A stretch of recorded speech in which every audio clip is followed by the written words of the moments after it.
Síndrome biliares. Lista no voy a llamar hoy porque hace 3 clases que perdí mi lista. Entonces tiene todo presente hasta el momento. Creo que tengo otra carpeta, pero vamos a ver si en la siguiente clase ya encuentro mi lista. Entonces tiene todo presente las 3 últimas clases que vamos a ver. Bueno, vamos a empezar con los síndromes biliares, ¿verdad? La parte biliar. Para entrar dentro de los síndromes biliares, síndrome, conjunto de signos y síntomas con similares características, ¿verdad? Cuando tenemos una etiología conocida, ya hablamos de enfermedad. Cuando hablamos de síndrome, es un conjunto nomás de signos y síntomas. Y le llamamos, o se suele llamar síndromes biliares, a los signos y síntomas característicos de las patologías biliares. Dentro de ello tenemos algunos conceptos que tenemos que tener bien claro.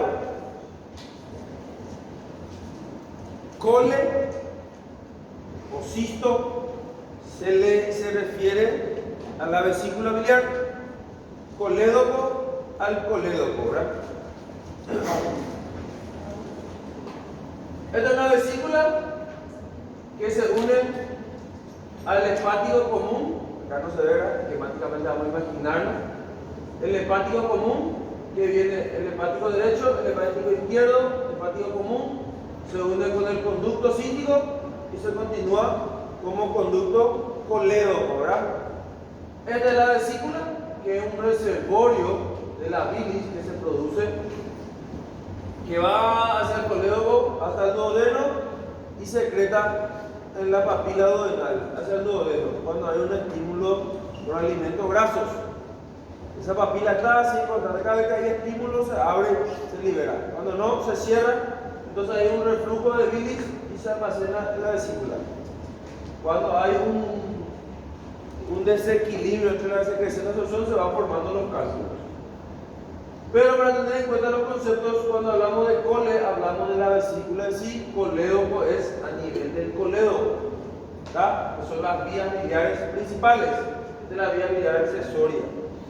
Entonces, cuando hablamos de la presencia o cuando decimos que hay cálculos dentro de la vesícula, estamos hablando de litiasis vesicular o colelitiasis.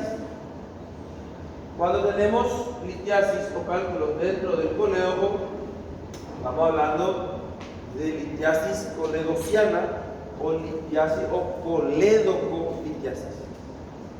A veces nos confunde eso. Colelitiasis es vesícula, colédoco-litiasis en el colédoco. O litiasis vesicular más fácil o litiasis coledociana. La presencia de cálculo dentro de la vesícula del colédoco no implica una patología en sí, o sea que la patología en sí es litiasis vesicular o colelitiasis.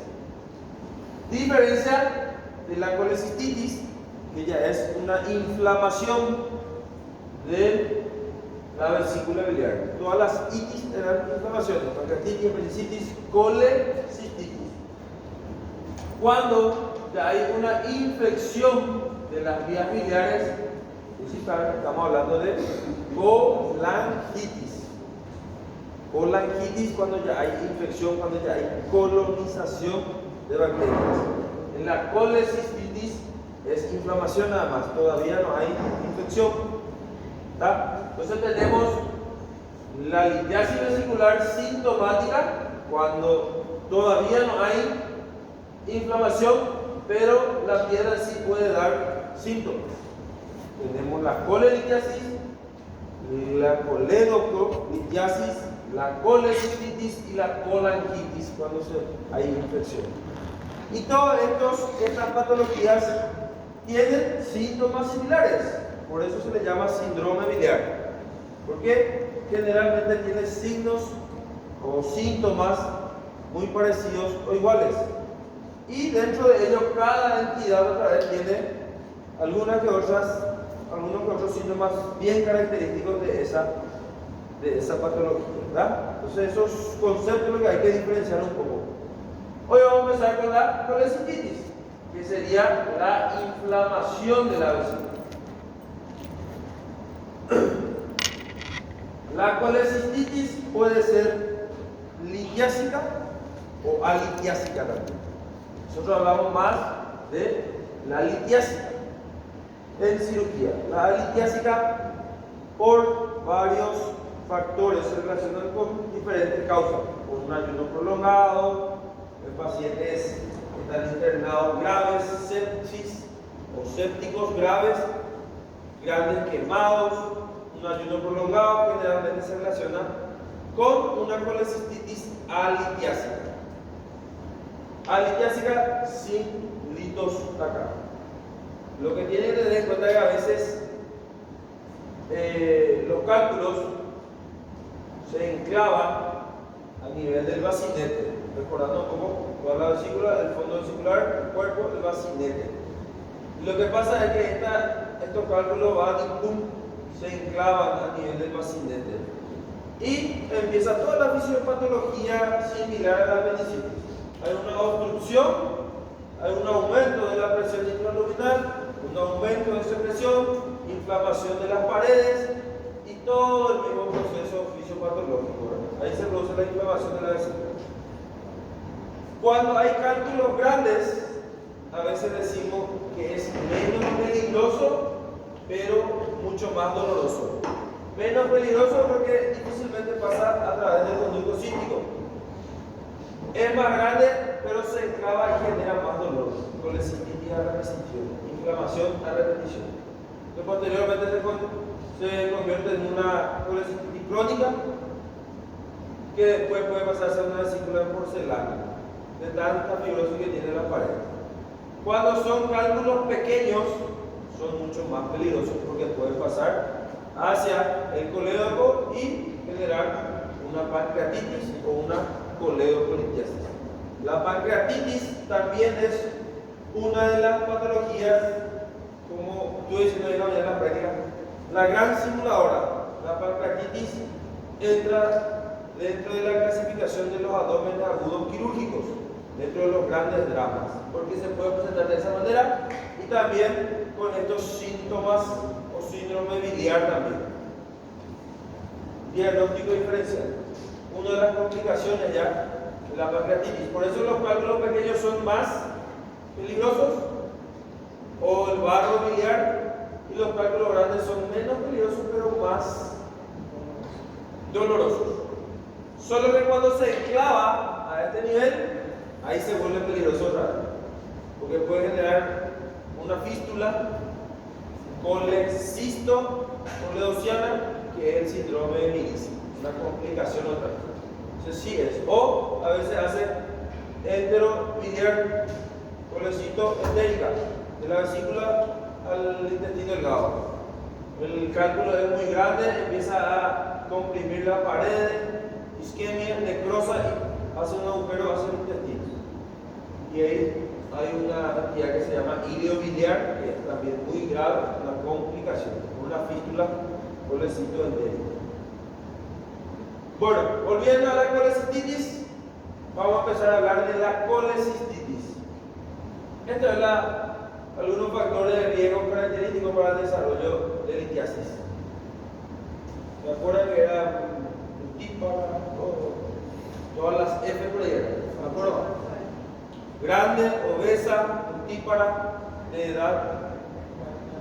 Las mujeres grandes que tienen muchos hijos, que comen mal, grasa, fritura, mayores de edad, son candidatas a desarrollar litiasis vesicular, más que tienen historia o antecedentes familiares con litiasis vesicular. Tipos de cálculos: los cálculos de colesterol, los pigmentados, los mixtos. La mayoría de las veces vemos mixtos, con cálculos de colesterol y pigmentados.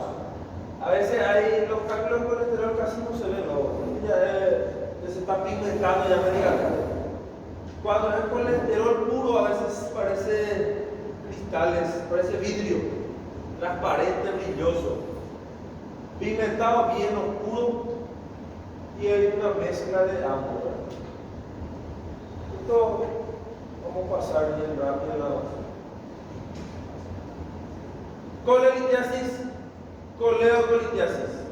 Acá ya es prácticamente en el cítico tratando de pasar hacia el coleo.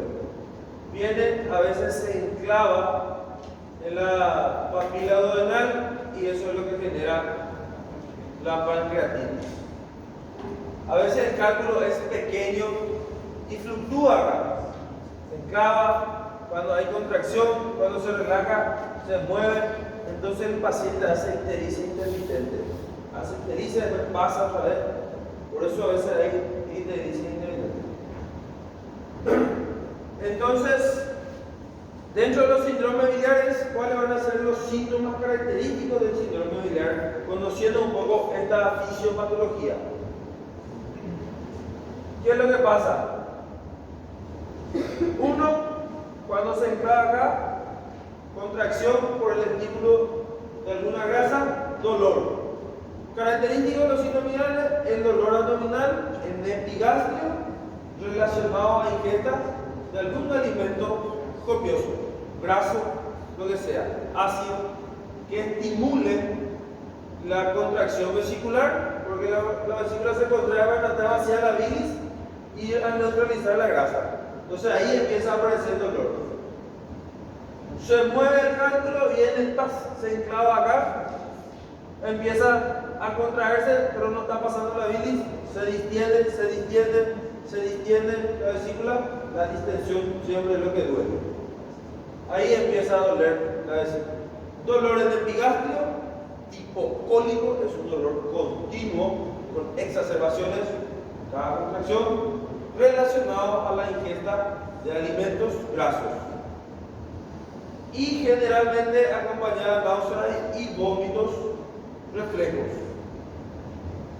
Esa sintomatología es característica de los síndromes biliares. O sea, el paciente que viene con dolor en el epigastrio, que puede irradiar a hipocondrio derecho por la localización, a veces dorso, espalda, zona interescapular, el brazo inclusive, relacionado con la ingesta de alimentos, más náuseas y vómitos, entonces estamos ante un síndrome biliar. Puede ser solo una litiasis vesicular, como puede ser ya una inflamación, una colecistitis, puede ser una coledocolitiasis, que también se presenta así, puede ser ya también una colangitis, así como también ya una pancreatitis. Todos esos son diagnósticos diferenciales, de hecho, del abdomen agudo, hemiabdomen superior, doloroso de hemiabdomen superior, síndrome biliar. En la colecistitis, ¿qué es lo que pasa? Hay una inflamación. Aparte de ese síntoma o ese dolor, o la característica de ese dolor, ¿qué más se puede acompañar a este síndrome biliar? Ictericia, coloración amarillenta de piel. La ictericia aparece cuando hay una éstasis biliar, o sea que no está pasando la bilis hacia el duodeno. Por eso decimos que la bilirrubina directa es de los cirujanos y la bilirrubina indirecta es de los clínicos, porque la bilirrubina se conjuga a nivel hepático, ¿verdad? Una vez conjugada pasa por el sistema biliar, por la vía biliar principal, se conjuga en el hígado y pasa. Entonces es una bilirrubina directa o conjugada. Cuando el bloqueo o el problema está en las vías biliares, ¿qué es lo que pasa? Se conjugó todo ya la bilis, pasa acá y no está pasando hacia el duodeno. ¿En qué se traduce eso? Aumento de bilirrubina conjugada, que se va conjugando y va aumentando porque no pasa. Esto hace que no pase el duodeno. Consecuentemente puede haber acolia. No pasa la bilis, no pigmenta la materia fecal y se traduce en acolia, coloración blanquecina de las heces. Aumento de bilis conjugada. Aumenta, porque el problema no es hepático. Ahí se sigue conjugando, va pasando pero no está desechando. Pasa la circulación Sistémica, por la sangre. Filtra en el riñón, orina oscura. La bilis sale por la orina. Coluria. Entonces, todo eso se traduce debido a esto. Puede ser por una coledolitiasis, así como también por una litiasis vesicular gigante, en donde comprime externamente la vía biliar. No hace falta que sí o sí haya un cálculo acá. Puede ser que por la inflamación misma o por el enclavamiento acá de un cálculo que comprimió todo esto, entonces produce una estasis biliar. La estasis biliar se traduce en la coluria y en la piel por la ictericia, esclera, lengua. Entonces, eso también puede aparecer en la litiasis vesicular, en la colecistitis, coledocolitiasis, pancreatitis. A eso se le llama síndrome coledociano, característico porque cuando hay una éstasis a nivel del colédoco, sí o sí te va a dar esos síntomas. Son más característicos de la coledocolitiasis. Pero puede aparecer en los otros síndromes en forma intermitente. Baja la inflamación, se comprime la vía biliar y pasa. Entonces, el paciente se normaliza. Interrogando un poco, a veces tenemos historia de que el paciente se quedó amarillo un tiempo, ¿qué pasó rápido?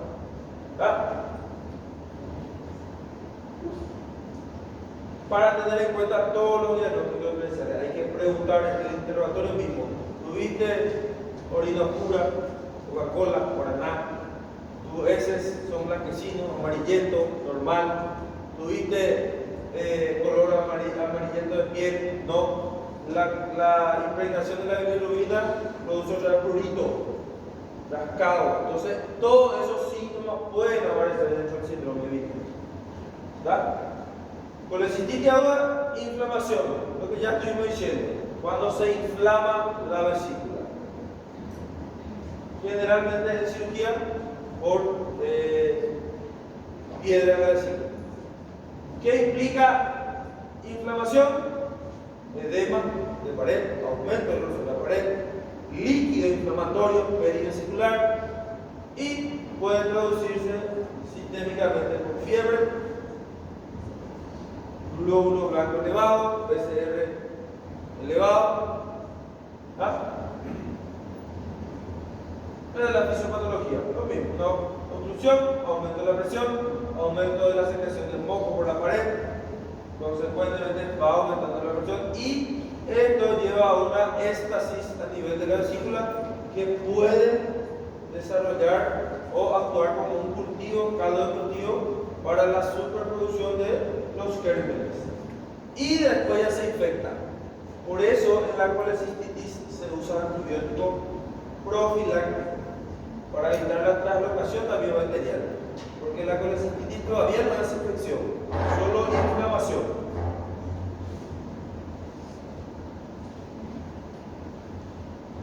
Otra vez la fisiopatología.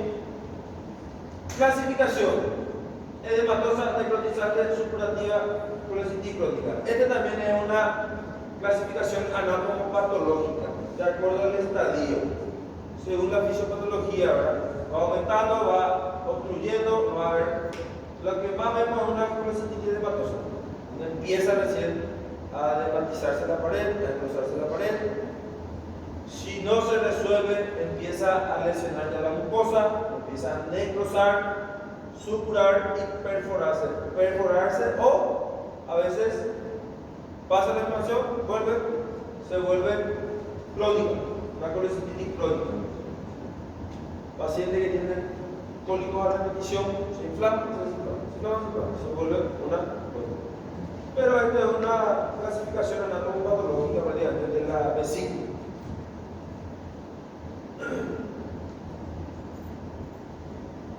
Estas dos formas de colecistitis, yo nunca he visto, está descrito pero nunca he visto, son anatomopatológicos. La enfisematosa, sí, generalmente los pacientes diabéticos. Por eso los pacientes diabéticos, una vez diagnosticado colecistitis, hay que operar, porque los diabéticos a veces no sienten mucho dolor. Cuando sienten dolor es porque ya está en este estadio enfisematoso. Hay aire dentro de la vesícula por crecimiento bacteriano de anaerobios, aerobios. Entonces ya hay enfisematoso. Y la colecistitis enfisematosa tiene un alto riesgo de perforarse fácilmente. Produce una peritonitis biliar. Saben que la peritonitis biliar es una de las peritonitis más agresivas que hay. Entonces, paciente con colecistitis que sea diabético, hay que operar como sea. Es una emergencia, prácticamente. De hecho, que la colecistitis, tengan en cuenta que es una urgencia. La colecistitis es una urgencia, es como una apendicitis. Una vez que diagnosticamos, hay que operar la colecistitis. Así como la apendicitis, no hay nada que esperar. Una vez diagnosticada la colecistitis, se tiene que operar. Es una urgencia. Si es diabético, se convierte en una emergencia. Hay que operarlo antes posible. Si es posible, antes de las 6 a 12 horas.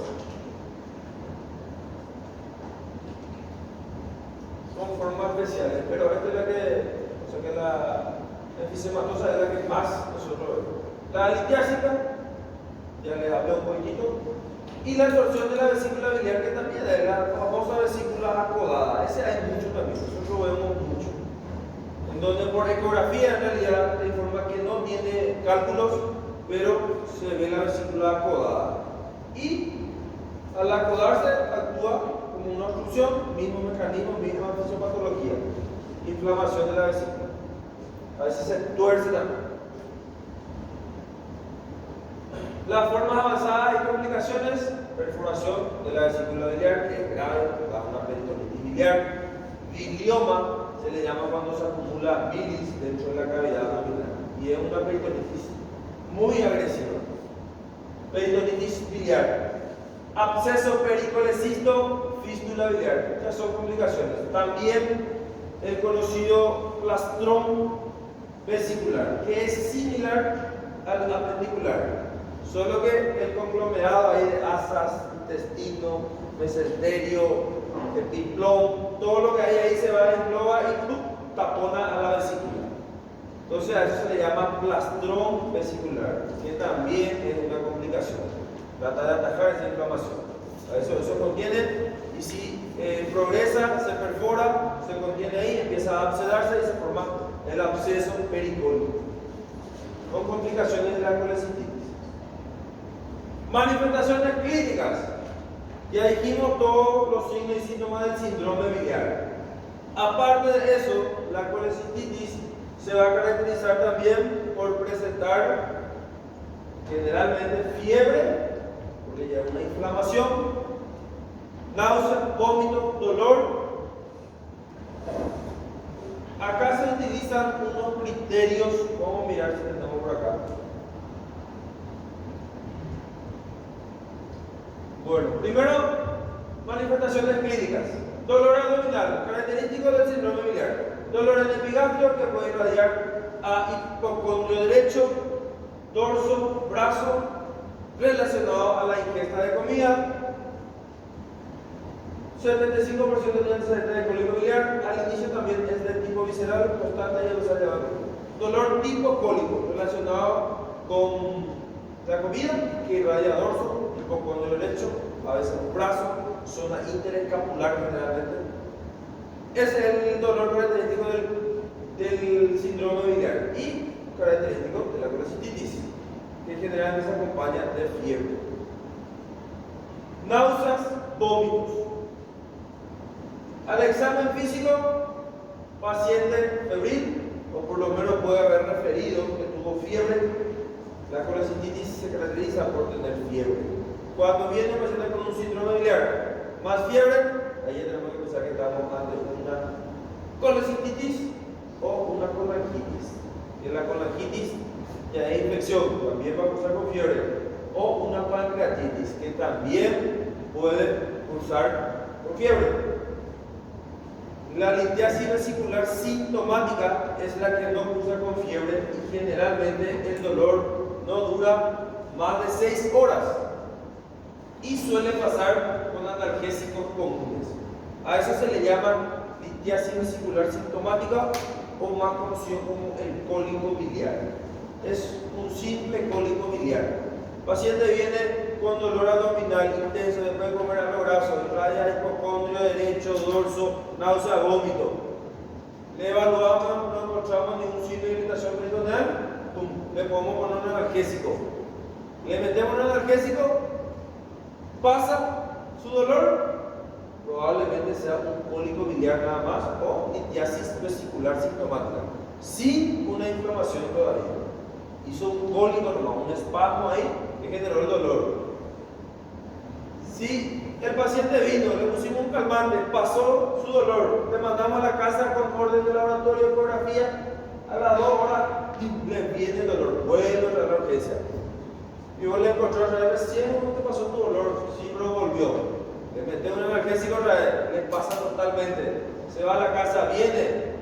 Ese no está pasando en ese dolor. A ese ya debemos estar pensando de que ya se está complicando con una colecistitis, que se está empezando a inflamar ese dolor. O una vez que le pone el calmante no pasa el dolor, más de 6 horas se considera una colecistitis. Tengan en cuenta. Dolor que no pasa con el analgésico común en más de 6 horas de evolución, ya se considera una colecistitis. Analgésico común le hablo bioral, intravenosa, lo que sea. Le meto un ketorolac, un diclofenac, un AINE, intravenoso. Pasa su dolor un ratito, vuelve otra vez enseguida en 2 horas, 3 horas. Está pasando su dolor. Estamos hablando ya de una probable colecistitis. Al examen físico, fiebre, taquicardia, ictericia, puede o no haber. A la palpación, el signo característico de la colecistitis es el signo de Murphy. Signo de Murphy en la palpación y está el signo de Murphy ultrasonográfico. Es lo mismo, solo que con el traductor le aprieta. El signo de Murphy era dolor, o sea que una apnea a la inspiración, una apnea luego de la palpación profunda en el punto cístico por el dolor que genera. Se le pide al paciente que inspire profundamente y ¡pum!, se le hace una palpación profunda en el punto cístico. Y si al inspirar le corta la respiración, eso se llama signo de Murphy positivo.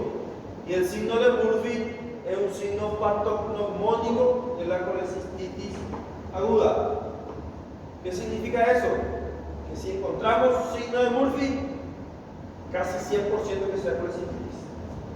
No hay en nuestra cosa no vamos a encontrar Murphy, solo la colecistitis. Pero puede haber colecistitis sin Murphy también. La vesícula está inflamada, pero no hay un Murphy. Que no tenga Murphy no significa que no estemos ante una colecistitis. Pero si hay Murphy, estamos ante una colecistitis. Es patognomónico, solo en esta patología la vamos a encontrar. Y el signo de Murphy sonográfico es con el traductor ecográfico nada más.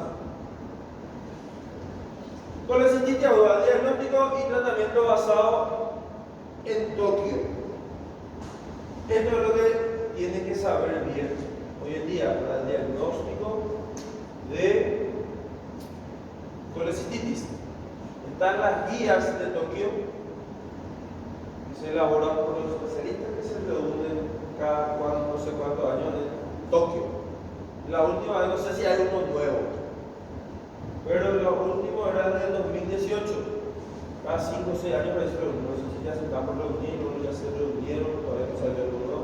Lo último que tenemos son las guías del 2018 y eso es lo que hoy en día se usa para el diagnóstico de colecistitis.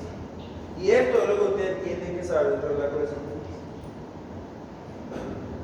Para hacer diagnóstico ya sabemos, ¿verdad? Examen físico, interrogatorio, examen físico y métodos auxiliares de diagnóstico. Dentro de la guía de Tokio, prácticamente lo mismo. Dentro del interrogatorio, antecedentes de dolor, relacionado a ingesta de comida, tiradía por cuello derecho, náusea, vómito. Dentro del examen físico, lo más importante, Murphy.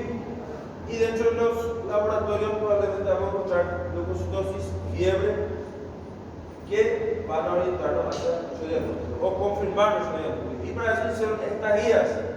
que utiliza tres criterios para el diagnóstico de colecistitis.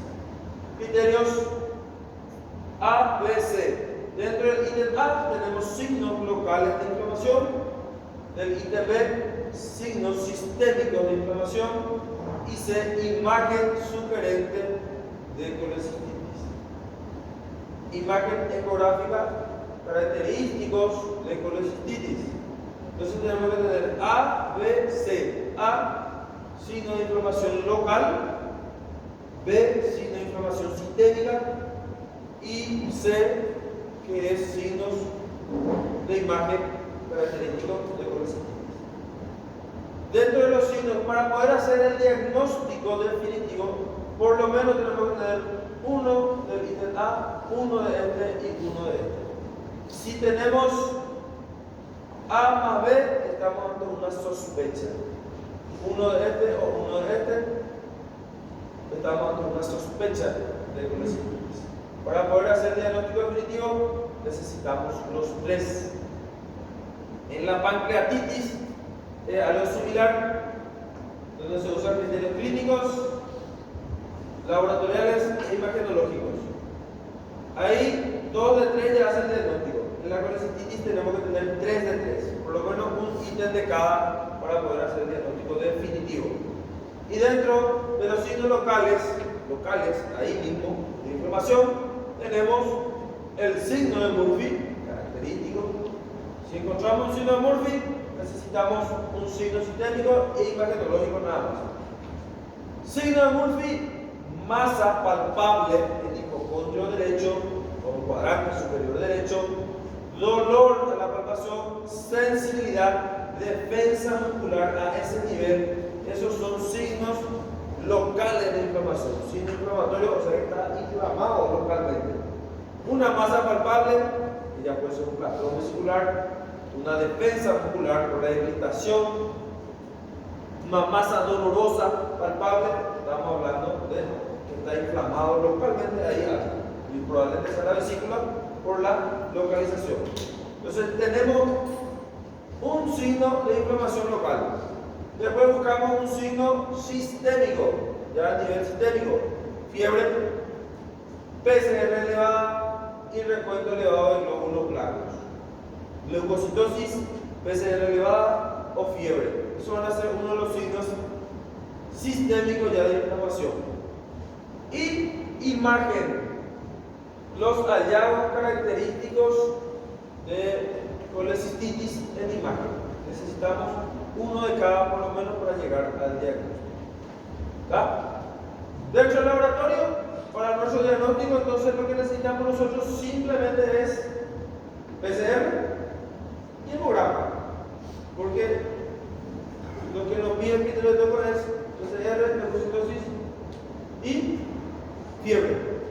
Fiebre, el examen físico para vamos a encontrar, o no. Entonces, para el diagnóstico en sí, necesitamos un hemograma y PCR por lo menos.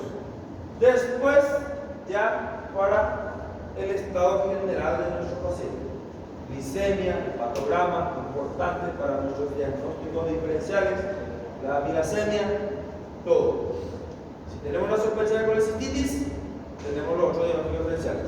Para diagnosticar, necesitamos nuestro signo local, más sistémico, con el hemograma PCR, y los otros ya más para el estado general del paciente y los diagnósticos diferenciales. Para ver si nos toca una pancreatitis, una amilasa, su hepatograma, para ver si una ictericia, allá vamos a pasar a un probable colangitis o coledocolitiasis. ¿Está? Ultrasonografía. La ecografía es el método más sensible para diagnosticar diácisis. Se puede usar ecografía, tomografía, resonancia. Inclusive a veces hay informes tomográficos que te dicen utilizar ecografía para describir mejor la vesícula. La ecografía vamos a ver líquido, super, gas, tu contrario. Entonces, la vesícula se ve perfectamente en la ecografía. En manos mejor entrenadas se ve hasta el coleo con una pequeña porción, por lo menos. Y en la ecografía tenemos signos ecográficos directos de colecistitis que tenemos que conocer. Porque a veces va a venir informe de la ecografía en medidas que tienen que saber. Los hallazgos de imagen generalmente aceptados de la colecistitis aguda son una vesícula, pareciera ser alitiácida, se ve litiácida. Acá se ve la vesícula medio acodada, un cálculo, barro biliar parece, este es barro biliar, microcálculo.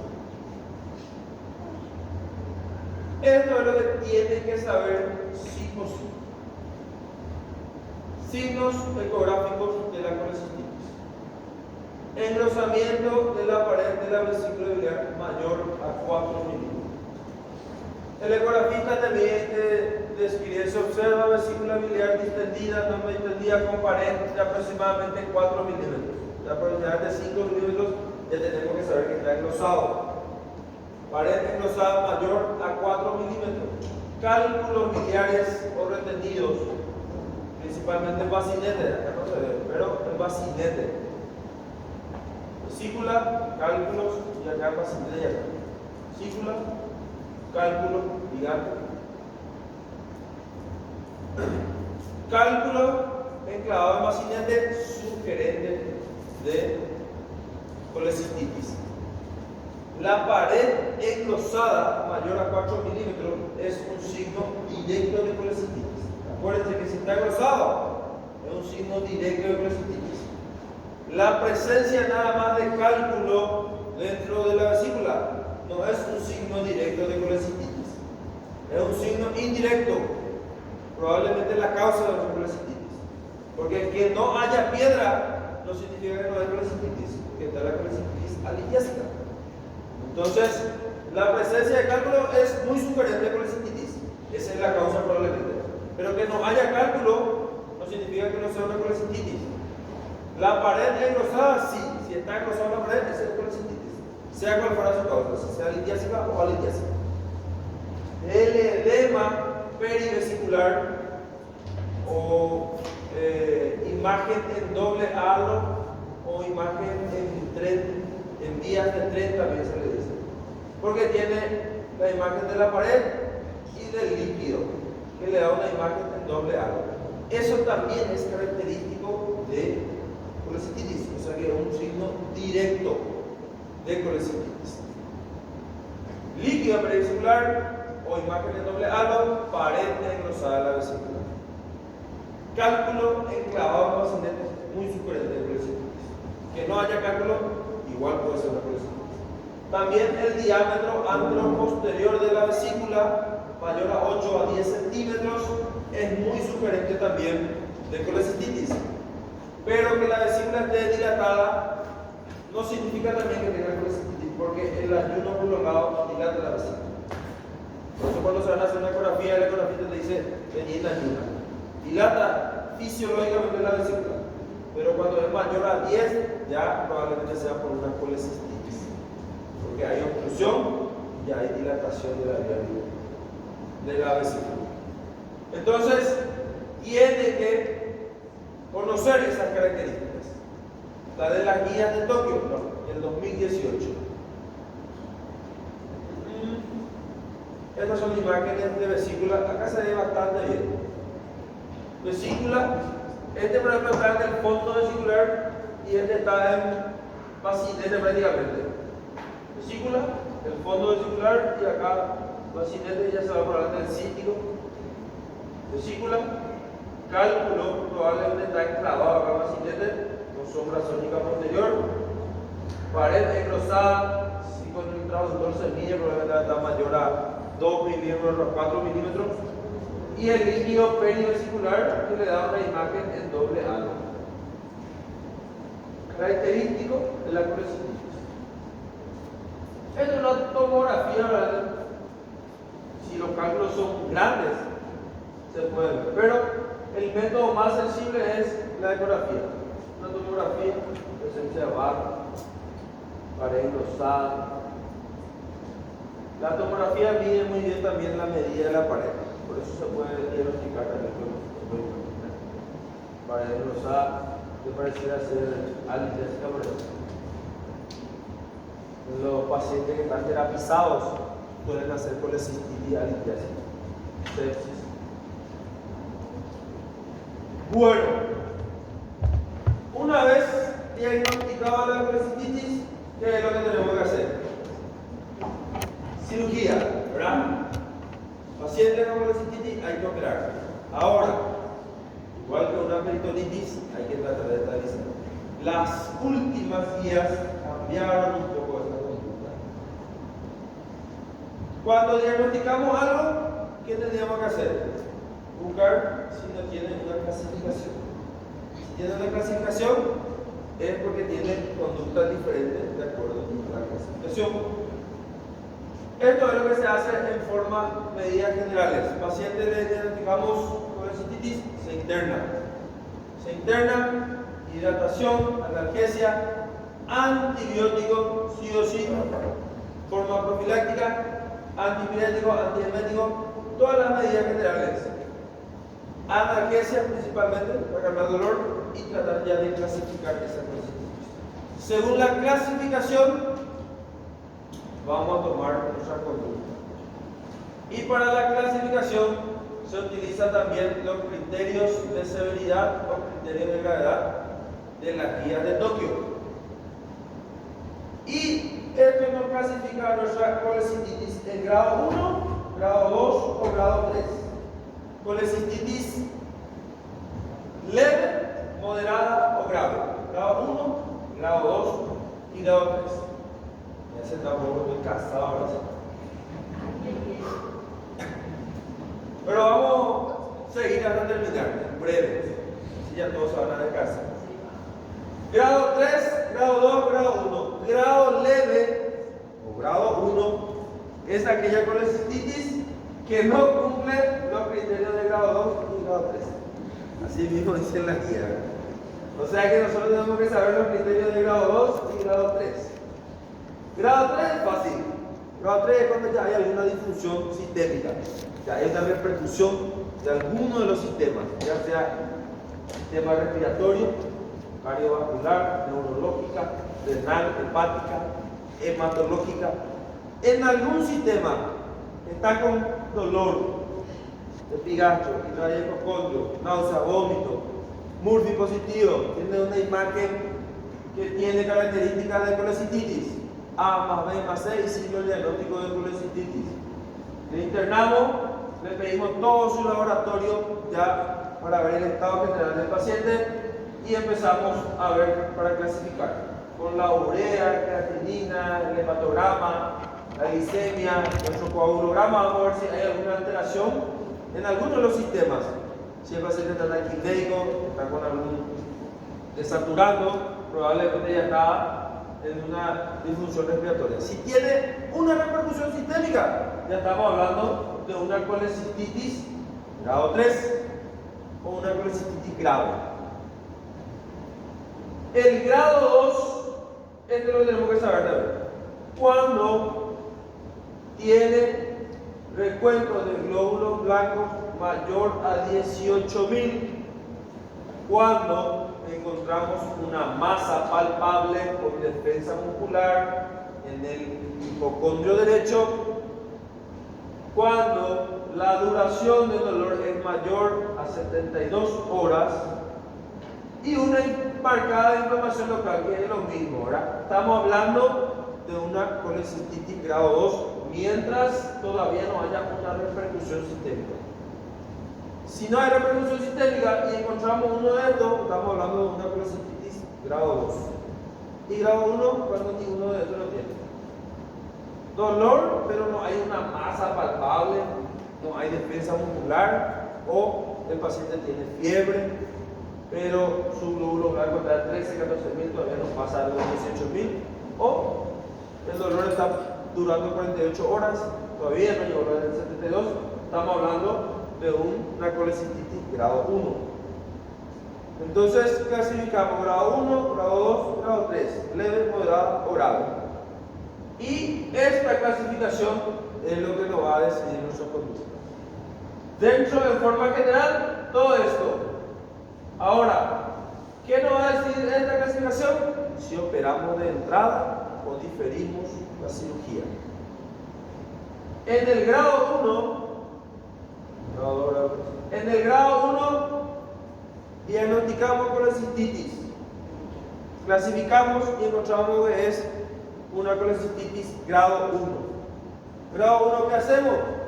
Operamos de entrada. No hay nada que esperar. Ahí hay que operar.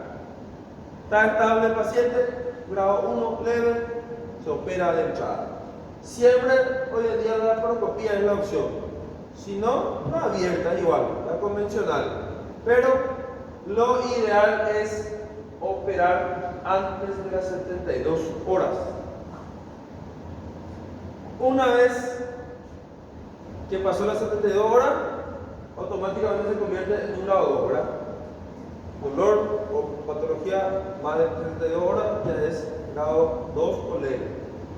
En el grado 2 tenemos que tener en cuenta si estamos en un centro bien equipado con todas las condiciones y si tenemos un personal bien entrenado en vías biliares.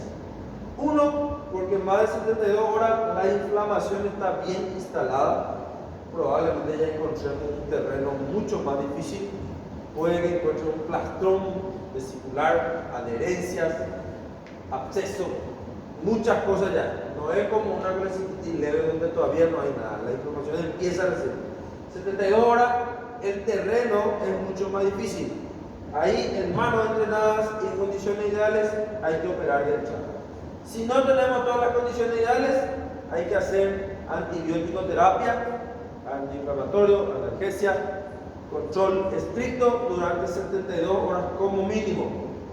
72 horas de antibiótico terapia. Una vez completadas las 72 horas y tiene buena evolución, el paciente se va de alta y se le prepara su cirugía para dentro de 4 a 6 semanas. 6 a 8 semanas la otra. O sea que se difiere la cirugía. En el grado 3, cuando ya hay alguna repercusión sistémica, hay alguna disfunción sistémica, ¿qué es lo que hay que hacer primero? Probablemente nuestro paciente va a necesitar terapia intensiva, con un control estricto, porque ya hay repercusión sistémica importante. Lo que hay que hacer ahí es compensar al paciente, estabilizar, tratar de mejorar todas las fallas que tiene. Una vez que haya mejorado, estabilizado, superado el cuadro, se va de alta y se le prepara también de 4, 6 a 8 semanas la cirugía. Entonces, en un esquema rápido, lo que hay que hacer es clasificar nuestra colecistitis. Grado 1, se opera de entrada, no hay nada que operar, hay que operar. Grado 2, si tenemos condiciones, tenemos manos entrenadas, se opera de entrada, ya sea videolaparoscópica o convencional. En el grado 3, se compensa primero el paciente, se estabiliza, se corrige todas las fallas que hay, alta. En 4 a 6 semanas se opera. En el grado 2 también. Grado 2, si no tenemos condiciones, no tenemos enfermedad, antibiótico terapia por 3 días intravenosos, si hay mejoría, alta y se prepara la cirugía en 4 a 6 semanas. En estos casos, a veces el drenaje biliar hay que evaluar dependiendo del estado del paciente. Si ya está complicado con una colangitis, hay que drenar. La colangitis tiene otros criterios también. Pero si mejora, se corrige toda la disfunción orgánica, la inflamación local, se difiere la cirugía con la cistectomía laparoscópica o abierta, lo que tengamos a mano. Acá hacemos mucha abierta todavía, aún empezando con la laparoscopia. ¿Está? Y esto es básicamente lo que tienen que saber. Después, las medidas generales y la antibiótico terapia, siempre cubriendo gérmenes. Más utilizamos ciprofloxacina y metronidazol.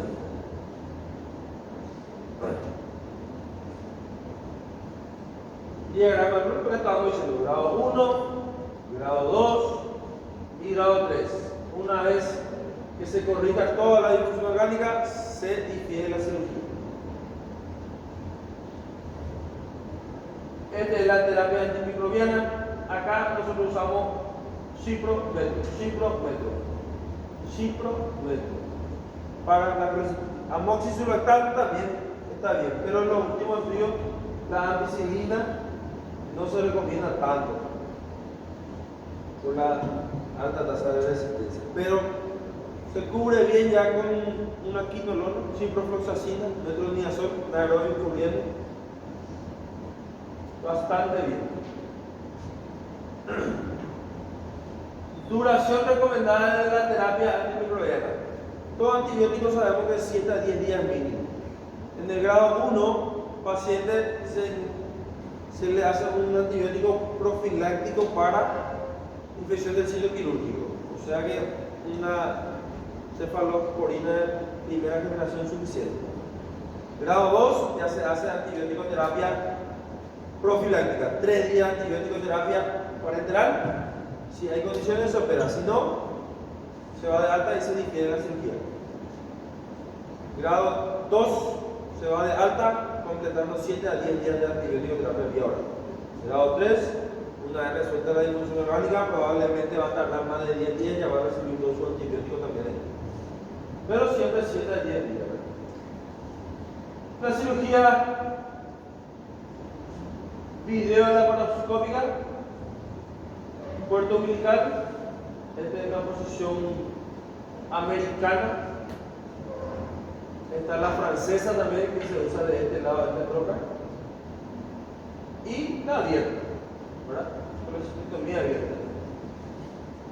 Una incisión subcostal de Kocher, por debajo del reborde costal. Una incisión subcostal de Kocher, porque hay una incisión cervical de Kocher para la tiroidiectomía. Es la subcostal de Kocher. Se abre todos los planos, se identifica la vesícula y el trípode biliar. Cístico, conducto hepático y el contenido de la arteria cística. Se hace la extirpación total de la vesícula.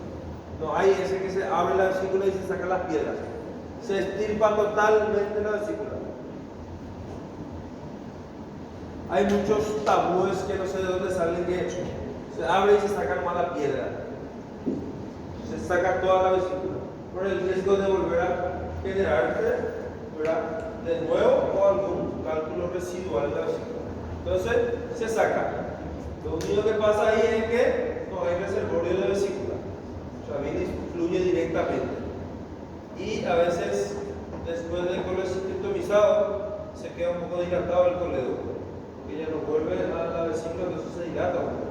A veces se encuentra un colédoco dilatado postoperatorio, que es fisiológico, ¿verdad?, por la colecistectomía.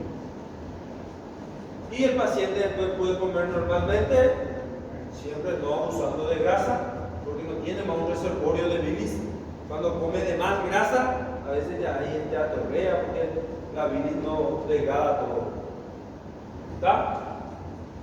La colecistectomía videolaparoscópica, o sea, la posición americana, los dos lados del trocar.